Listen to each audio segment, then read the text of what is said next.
sebaiknya jangan langsung pakai kata investasi tadi dibilangnya seperti itu, karena banyak kaum sok tahu yang nggak tahu teori emas. Ini teorinya seperti apa nih emas ini?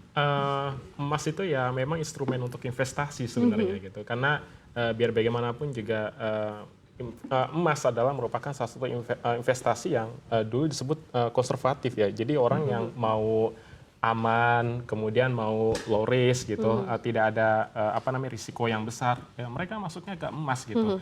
Tapi ingat dari pergerakan harga emas sekarang yang naik, hampir setiap hari naik gitu, walaupun kemarin sempat turun dan akhirnya naik lagi gitu. Mereka mulai tertarik, ya masyarakat mulai tertarik untuk masuk ke emas gitu. Ini yang mungkin menjadi sebuah aksi bagi masyarakat ya sekarang waktunya yang pas untuk memborong emas gitu, karena melihat tren harganya ya terus naik. Jadi kalau tadi dibilang ada waktunya beli emas nih, Besti, sekarang memang benar Mas? Apakah memang this is momentum untuk emas sebelum nanti naik lagi, atau ada nggak sih resiko koreksi ya mungkin aja begitu ya terjadi, atau level normalisasi yang bisa terbentuk gitu dari level gold price-nya sendiri? Iya, sebenarnya banyak perspektif yang bisa kita tarik ya. Kalau buat orang-orang yang memandang atau perspektifnya, oh sekarang harganya udah terlalu tinggi, jangan beli dulu. Ya itu nggak salah juga. Memang kenaikannya sudah cukup tinggi. Tapi zaman dahulu mungkin di tahun 2000-an gitu ya, ketika harga emas per gramnya masih 400.000, orang juga bilang sama. Oh ini udah tinggi banget, udah 400.000 segram. Bahkan ibu saya dulu juga bilang gitu, harga emas tinggi banget 400 gram. Tapi sekarang kenyataannya 1,9 juta gitu. Jadi nggak ada istilah terlalu tinggi sebenarnya kalau memang untuk instrumen investasi. Harga itu seperti kata Wiji tadi bisa ke berapa aja gitu. Tinggal nanti kita perspektif investasinya ini untuk jangka waktu yang seperti apa gitu ya.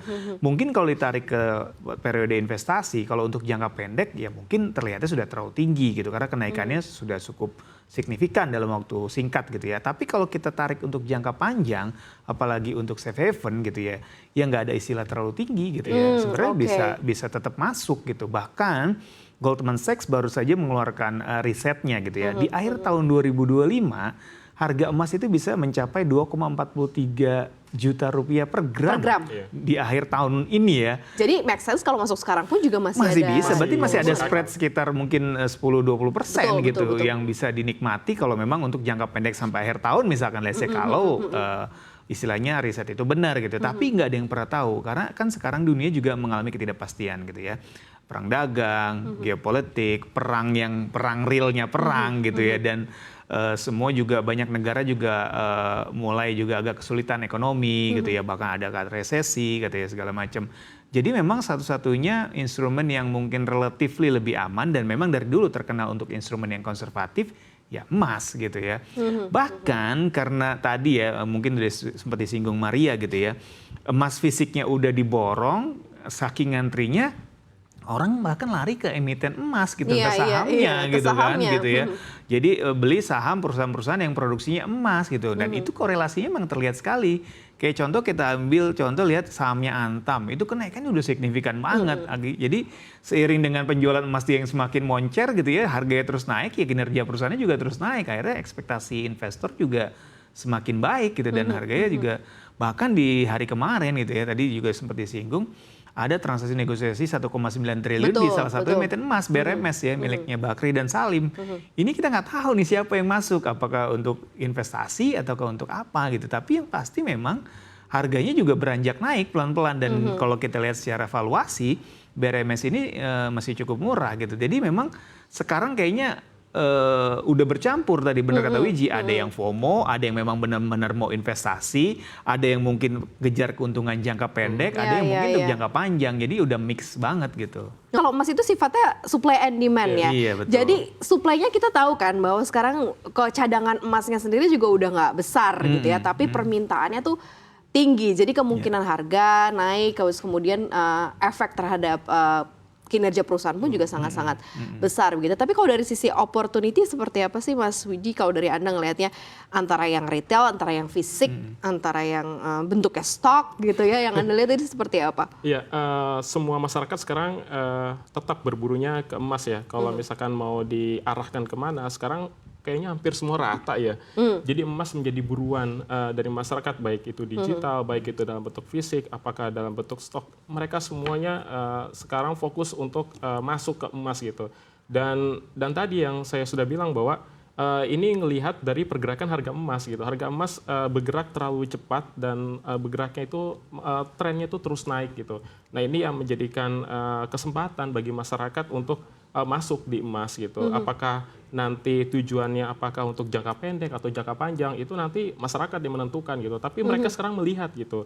Tadi ketika saya kembali lagi ketika tahun 2021 ketika FOMO pada Bitcoin harga naik itu semua masyarakat juga masuk gitu ke Bitcoin dan akhirnya mereka juga ada yang mungkin mendapatkan keuntungan yang besar, apalagi ketika kita tahu bahwa 2021 itu kan ada momen ketika Elon Musk itu memperbolehkan masyarakat yang membeli Tesla dengan Bitcoin, ketika itu harga Bitcoin juga langsung naik drastis kan. Nah itu yang menjadikan orang berbondong-bondong, yuk kita beli yuk Bitcoin gitu, dan akhirnya itu menjadi sebuah hal yang mengerek kenaikan harga Bitcoin karena tingginya permintaan gitu. Dan ini hampir sama nih polanya nih ketika tren harga emas lagi naik, sekarang orang berbondong-bondong untuk masuk. Apalagi ada kecemasan global, perang dagang, kemudian ada hal-hal lain yang akhirnya membuat harga emas terus melonjak. Ini kejadian juga nggak sih di luar, ada aksi begini FOMO beli emas itu kejadian juga nggak sih di luar?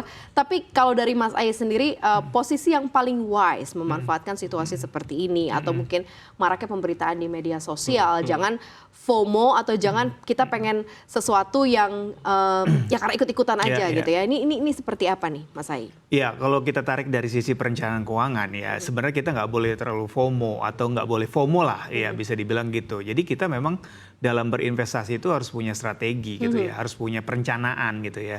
Kita itu pembagian porsinya, portofolionya seperti apa, kita itu tipikal profil resikonya seperti apa gitu ya. Terus kita jangka waktu investasinya seperti apa. Jadi memang banyak pertimbangan yang harus kita elaborasi sebelum kita memutuskan untuk beli satu instrumen termasuk emas gitu ya.